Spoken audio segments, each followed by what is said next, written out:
El Hadj Sadi Ndiaye, je suis le chargé de la protection de l'enfant à l'UNICEF au bureau de zone de Kolda. Oui, merci beaucoup. Le département de Goudomp a été pour lancer un peu ces centres intégrés là de la petite enfance. Parce que l'UNICEF, comme le veut l'État du Sénégal, s'est engagé aux côtés de l'État pour accompagner, pour prendre en charge les enfants dès le bas âge. Et cette prise en charge-là, à travers l'éveil, mais aussi accompagner des problématiques que les enfants rencontrent dans la zone. On parle de la nutrition, mais aussi de la protection de l'enfant. En mettant en place ces centres-là, nous assurons aux enfants un éveil, mais aussi les accompagner, mais aussi leurs parents à avoir des réflexes qui puissent permettre aux enfants d'avoir une bonne nutrition, mais aussi que les parents, mais aussi les enseignants qui seront ici, les moniteurs, puissent aussi être des acteurs de première ligne dans tout ce qui est protection de l'enfant. Nous savons qu'aujourd'hui, de plus en plus, les enfants sont victimes, que ce soit de la maltraitance, que ce soit des abus, mais aussi des pratiques néfastes. L'idée ici est d'accompagner ces moniteurs-là pour que ces centres-là soient des endroits sécurs où les enfants ne seront pas victimes de ces formes de maltraitance-là, mais aussi qu'ils puissent utiliser ces centres-là pour amener un peu les communautés à se rapprocher, à avoir des dialogues communautaires, à faire des causeries à l'endroit, en tout cas, pour que, au bénéfice tout simplement de ces enfants-là, que ce soit au niveau de la santé, que ce soit au niveau de la malnutrition, que ce soit au niveau de l'éducation, de la protection de l'enfant, de l'eau, hygiène, assainissement, où l'UNICEF en tout cas s'active aux côtés de l'État. Voilà, quelles seront les orientations que vous pouvez faire à l'endroit de ces moniteurs? Côté protection de l'enfant, où moi je suis spécialisé, c'est comment reconnaître un enfant qui est victime. C'est avoir ce qu'on appelle les ABC de l'autoprotection de l'enfant. Parce que nous avons un système national de protection de l'enfant ici au Sénégal et qui s'appuie un peu sur la participation des acteurs communautaires. L'idée ici, c'est de pouvoir utiliser ce centre d'éveil-là pour, en tout cas, que les communautés puissent être encore renforcées sur les bonnes, en tout cas, pratiques en faveur de tout ce qui est protection de l'enfant. Et aujourd'hui, nous allons les former en 3 jours sur tout ce qui est protection en ligne parce que c'est un nouveau phénomène. Les enfants sont très exposés lorsqu'ils sont connectés, que ce soit au niveau des téléphones, ordinateurs et autres, mais aussi voir un peu les problématiques que rencontrent les enfants de Goudomp, de la localité, et pouvoir apporter une réponse. L'idée, c'est de privilégier la prévention. On ne va pas attendre que les enfants soient victimes pour les prendre en charge. On met l'accent sur la prévention, mais aussi s'il y a des enfants qui sont victimes, qu'on puisse mettre en lien ces moniteurs-là avec les services de protection qui sont au niveau de la localité. Il y a un cadre qui est là, qui s'appelle le comité départemental de protection de l'enfant, le CDPE, qui travaille sur ces questions depuis des années. L'idée, c'est de les mettre en lien. C'est la raison pour laquelle nous avons pris le point focal institutionnel de ce CDPE pour assurer la formation de ces moniteurs-là, étant entendu qu'il sera en tout cas le point d'ancrage, lui, comme la responsable bureau genre de l'IF de Goudomp, qui fait partie intégrante du CDPE. Et ainsi, nous pourrons en tout cas faire passer ces dialogues, ces causeries ici, pour que les populations puissent en tout cas être formées sur tout ce qui est protection de l'enfant. Mais aussi, si on identifie un cas, un enfant qui est victime, que la chaîne puisse être, le schéma intégré, le schéma de prise en charge puisse en tout cas prendre en charge cet enfant-là et assurer sa réhabilitation. di leen sant bu baax si déjà participation bi ngeen def 3 jours yëpp ak aussi concentration bi ngeen amee durant la formation gis nañ affaire bi amal na leen importance amal na leen njëriñ bu baax may remercier aussi madame Manga Fatou Manga ak madame Sophie bi nga xam ne ñoo taxaw nañ ci formation bi bu baax pour que mu jaar yoon waaye may remercier aussi madame Demba bi nga xam ne moo encadré également sentir nañu bu baax moom tamit engagement am di remercier aussi IEF bi ak Sané ñoom ñi xam ne aussi ñoo def lépp pour que financement bi ñu mën ko taxawal ñu mën a jàppale xale yi nga xam ne ñooy dem préscolaire donc kontaan nañu bu baax ci formation bi ñu yaakaar ne lépp li ngeen fi jàng tey li ngeen fi dégg ci 3 jours yëpp boo leen demee ci centre yi di ngeen ko mën a appliquer parce que loolu moo tax ñu jiital formation yi am na yeneen yu ci topp comme ni ma ko waxee woon ci premier jour yi donc bagage boobu yëpp ngeen di accumuler dañu bëgg parce que boo leen nekkee ak xale yi ngeen mën ko utiliser pour yor leen bu baax ci ni mu waree donc loolu moo newoon taxawaayu UNICEF ñu am yaakaar ne comme projet pilote la di ngeen ci jàpp yéen tamit bu baax ba nga xam ne affaire bi dina mën a marché ba ñu mën ko yokk defaat ko feneen ak feneen incha allah maa ngi leen di gërëm àlla barka ñoo ngi fi woon 3 fan waaw kay man maa ngi di présenté waat rek madame Diagne sage-femme ci centre de santé bi di remercier wax dëgg fa yàlla waa IEF d'abord ci lëkkaloo bi am entre enseignement ak santé vraiment mbégte la à chaque fois di ñëw di liggéey ak ñoom parce que santé ak enseignement boo xoolee tam benn la ndax li ñu fi wax yépp ci 3 fan yi dina wane ne yéen di ngeen liggéey ak ndaw yi ñun ñu am ci poste de santé yi te bu ci yàlla àndee loolu yépp dinañ ko eggee infirmier ak sage-femme yi en cas comme ça bu ngeen amee xale yi ngeen yóbbu ci poste yi ñu xool naka la ñuy def pour gën a faj ba jëm kanam di remercier tamit partenaire bi parce que boo xoolee tamit du ma ne niveau national mais ci département région bi yëpp département bi rek la commencé liggéey ça veut dire que wóolu nañ ñu nit bu la wóoloo nag ndax wax nañ fi lu bari ay fonds yooyu yëpp liggéey bi naka la ak xale yi nit bu la wóoloo nag da ngay wane lu tax mu wóolu la te am nañ ci yaakaar ne yéen ñi fi nekk yéen ñi fi teewal ñeneen ñi ni ngeen ko eggee seen morom yi ba ngeen eggee te liggéey bi dina jëm kanam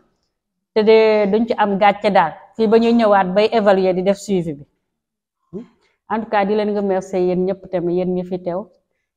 bàyyi seen yitte toog ñëw toog fi 3 fan waxtaan bi neex na échange bi neex na gis nañu bu ñu demee ba waxtaan gis ngeen ne réeroo amul ñàkk waxtaan moo am te waxtaan bu amee léppay jëm kanam léppay liggéey bi dina sotti di leen gërëm bu baax a baax nag di leen ñaanal une bonne entrée scolaire pour année bii di ñëw. waaw n'est-ce pas après scolaire ou bien ay négligence c'est-à-dire yéen moo négligé nit ki tamit ba moom sax da ngay gis xale bi dootul mën a nekkaat normal parce que yow mayuloo ko gët négligé nga ko seetaan nga ko ba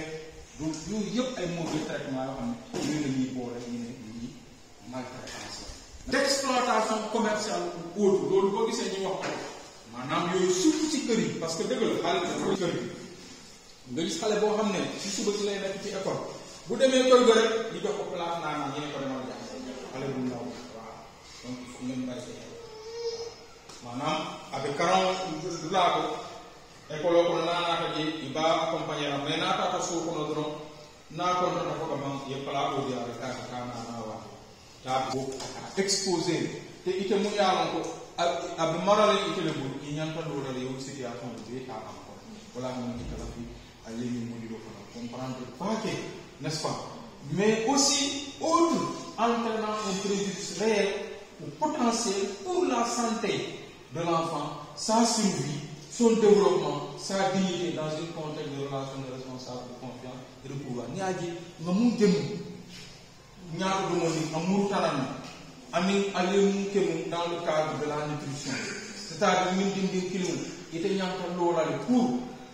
hanina mantra classe ko no bare banta fana soit ina wula bi kaccara ou bien ainsi de suite pour que ate ala jara kendia mol be se waka ala développement ala balu pour akana ko len to bo fana mol be do aka pour wo be ko ala développement ça dit dindu isel do no le pour ni do ba bi ala ko do ko mu se dindu lanjono akana do mo do ko to amasi ni mayas très bien amasi mo na yasin ba do donc manam lu entendre buñ ko def loolu waaw buñ ko def loolu donc maanaam loolu yëpp boo ko boolee lépp li nga xam ne du indi lu baax ci xale bi loolu la ñu ne maltraitance ci di ñëw ma donc kata arrangé la am mbéj yaa payé donc il faut maltraitance donc cela veut dire que nii dee la classe au bon il faut qu'il y ait attention ni alon ko ñin ni ka ka dron ak mbéj yaa la di ñëw kama dron alon ko ak dool bi jee fon nga exemple au temps bi ñëw avec de connaître la classe au bon ay problème ñu soto récréation ici il kaay ko yo ite funti ite bi si la di fakki mari funti et pourtant on a droit ni au cadre tu es en train de faire une maltraitance parce que dindi mu des droits se donner ala droit wala monti mbekara na le mais telle heure na droit se ko funti kan simu saba ka tulum demandi ka giomi ka da so mo ke na muruna sa ke ka ko ko funti la ya la droit violer donc il est maltraitance au lequel donc là il faudrait que nous les comprendre parce que moi la ko maanaam li may wax ni ma ne il faut ni bàyyi xel ni tant que yaa ngi ci classe bi fexeel ba xale yi kenn bu mu toog foofu mu sentir ni dañ ko teg loo xam ne du yoon boo ko tegee loo xam ne du yoon rek danga koy def maltraitance boo ko saaga am na ay xaste yoo xam ne sax waroo ko def parce que am na ay xaste yoo xam ne boo ko defee nit ki day gis boppam wala nga dugg xale bi am lu mu def récréation jot ni ñuy jël nga ne ko yow doo jël yow fii ngay toog loolu boo ko defee yaa ngi violé ay droit parce que droit am na ko mu génn mu dem foo tuuti mu dellu si donc boo ko defee amal ni yaa ngi def maltraitance donc maanaam loolu boo ko boole loolu mooy maltraitance. rahmatullahi taala wa barakatuhu amo be konton itoni kontona ngal tentu ngal jayi man siada yoma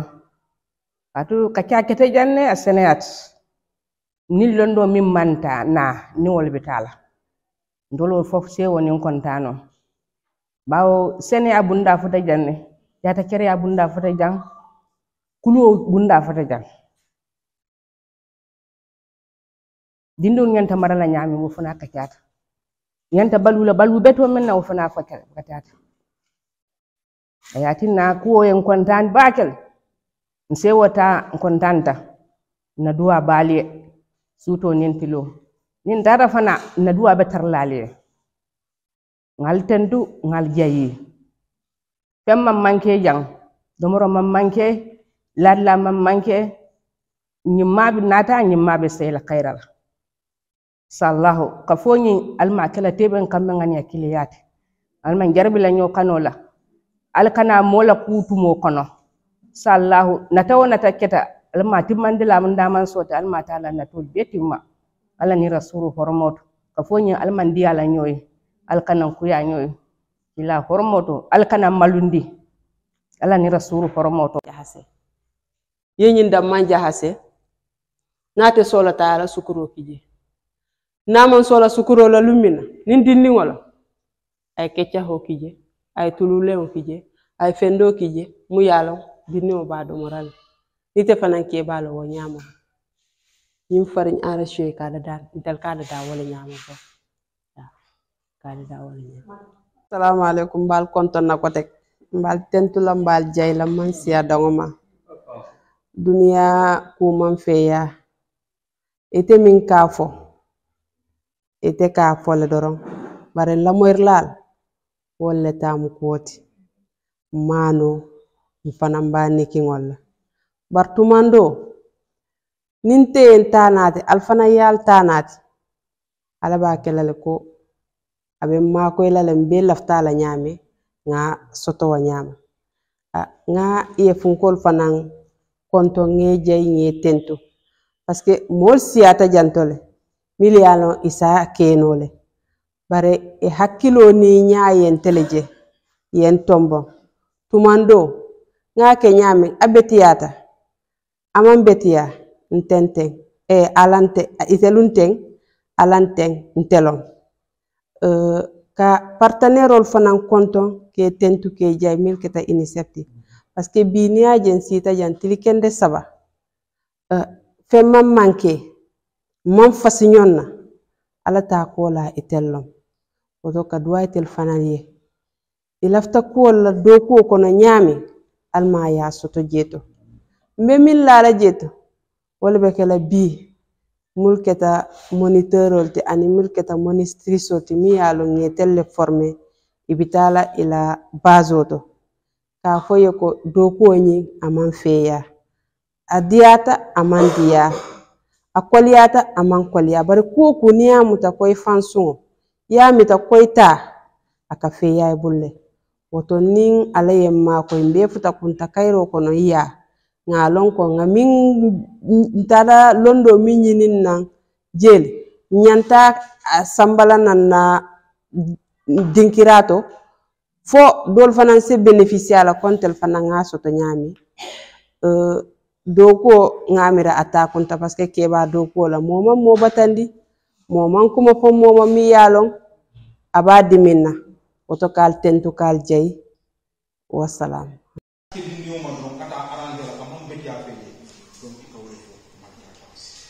donc cela veut dire que ni de la classe au monde il faut qu'il y ait attention ni alon ko ñin ni nga ka dron ak be ci ala di ñu kama dron alon ko dol bi te fam nga exemple au temps bi ni avec de connaître la classe au monde ay problème ñu soto récréation ici il kay ko yo ite funti ite bi si la di fakki ma yi funti et pourtant la droit ni au cadran tu es en train de faire une maltraitance parce que dindi mu des droits se coller ala droit wala monti mekara na le mais tel na droit so de ko funti kan simu saba ka ko demandi ka giomi ka da so mo ke mamuruna sa ke ka ko funti la ya la droit violé donc il veut maltraitance au lequel donc là il faudrait que nous yo commencer à comprendre parce que mo la ko manam li may wax ni mané il faut ni bay xal ni tant que yaa ngi ci classe bi fexeel ba xale yi kenn bu mu toog foofu mu sentir ni dañ ko teg loo xam ne du yoon boo ko tegee loo xam ne du yoon rek da nga koy def maltraitance boo ko saaga am na ay xaste yoo xam ne sax waroo ko def parce que am na ay xaste yoo xam ne boo ko defee nit ki day gis boppam wala nga dugg xale bi am lu mu def récréation jot ni ñuy jël nga ne ko yow doo jël yow fii ngay toog loolu boo ko defee yaa ngi violé ay droit parce que droit am na ko mu génn mu dem foo tuuti mu dellu si donc boo ko defee amal ni yaa ngi def maltraitance donc maanaam loolu boo ko boole loolu mooy maltraitance waaw bu bee n'est-ce pas après su ko ou bien ay négligence autique c'est-à-dire yéen moo négligé même négligé nit ki tamit ba moom sax da ngay gis xale bi dootul mun a nekkaat normal parce que yow mayuloo ko gët négligé nga ko seetaan nga ko ba donc yooyu yëpp ay mauvais traitement yoo xam ne yooyu la ñuy boole ñu ne lii maltraitance la d'exploitation commerciale ou autre loolu boo gisee ñuy wax ko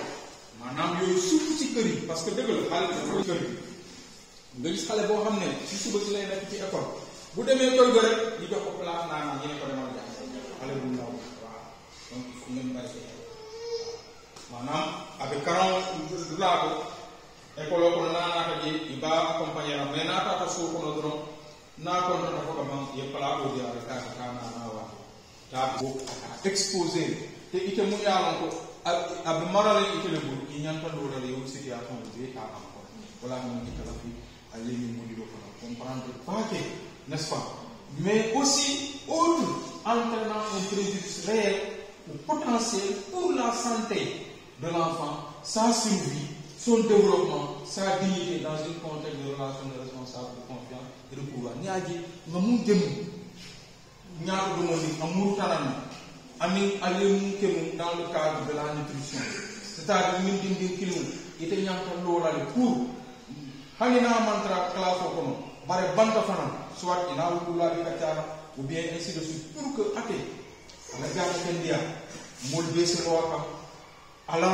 développement, à la parole, pour akana problème, pour faire molde loaka, pour à la développement, ça dit bindou, il s'est l'eau, pour nous, ou do, bar, bien, pour beaucoup, nous c'est bindou l'agneau, akana du molde, très bien, amansi mun na yasin ba bodo donc manam lu entendre buñ ko def lo waaw buñ ko def lo donc manam loolu yëpp boko bolé lepp li nga xamné du indi lu baax ci xalé bi loolu lañu né maltraitance. Assalamu alaykum Bien, c'est au tabac. On est arrivé au terme de la formation qui a donc démarré depuis avant-hier. Et ce n'est qu'une étape dans le processus. Molbe Ben Nadjan, tenez long pour la formation de c'est-à-dire sur la protection. Va commencer là lundi, ni à la Santa. Voilà. C'est autre pourquoi? Parce que vous êtes des responsables de famille. On sait que c'est très très difficile pour quelqu'un de quitter sa maison, de venir rester quelque part pendant 3 jours, parfois même 4 jours pour certains. Mais vous l'avez fait parce que vous êtes responsable. On vous a choisi et vous dites que vous êtes d'accord que vous allez le faire. Donc vous remerciez pour l'engagement là. Et remercier aussi tout le monde ici. Mamboy, Sophie, et Mati, et celle qui est là aussi au nom de l'institution, Madame Fatih Odemba. Je sais la qualité du travail qui a été en tout cas fait ici. Et c'est pourquoi, vraiment, je tiens à remercier vraiment les formatrices pour leur contribution, pour leur générosité aussi. Vraiment, merci beaucoup. Si vous appliquez tout ce qui a été dit ici, on aura vraiment de bons centres où les enfants seront en tout cas traités comme des rois. Et c'est ce qu'on veut. On veut que dans nos centres, que les enfants vraiment n'aient même pas envie de rentrer à la maison. Qu'ils soient tellement heureux dans le centre qu'ils voudront toujours rester et revenir encore. Donc remercier tout le monde et dire qu'au nom de l'IEF en tout cas, nous réitérons nos remerciements à l'UNICEF qui n'a cessé en tout cas d'aider le département de Goudomp. Ils ont beaucoup investi ici. Il ne faudrait pas que cela aussi soit une perte. Ça dépend de ce que nous allons faire. Si nous voulons que l'investissement de l'UNICEF puisse porter des fruits, tout dépend de notre travail. Donc continuons à travailler main dans la main, dans la solidarité et la compréhension. Donc au nom de Cheikh Amadou Diarra, IEF de Goudomp, je déclare donc clos l'atelier sur la nutrition, la santé et l'hygiène ici à la CTP de Goudomp. Je vous remercie et je vous souhaite un bon retour.